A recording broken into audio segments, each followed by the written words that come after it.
মানুষ সুখে থাকলে আল্লাহকে কম মনে করে, কিন্তু কষ্ট এলে বারবার মনে করে। কেন জানেন? কারণ মানুষ যখন সব পায় তখন ভাবে আমি পেরেছি, আমার চেষ্টায় হয়েছে, আমার যোগ্যতা, আমার টাকা পয়সা। আল্লাহ তখনও দেখেন, চুপচাপ দেখেন বান্দা কত দূর সরে যায়। তারপর হঠাৎ একদিন বিপদ আসে, অসুখ, মানসিক কষ্ট, আপন মানুষ কষ্ট দেয়, টাকা পয়সার সমস্যা। তখন মানুষ বুঝে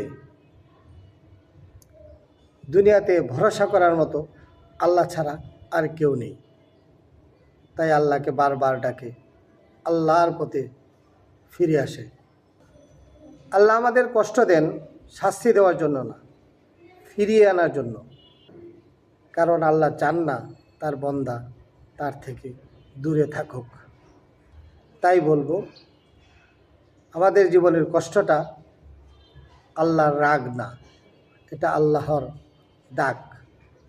আমরা মানুষ, বিপদ ছাড়া আল্লাহকে কমই ডেকে থাকি।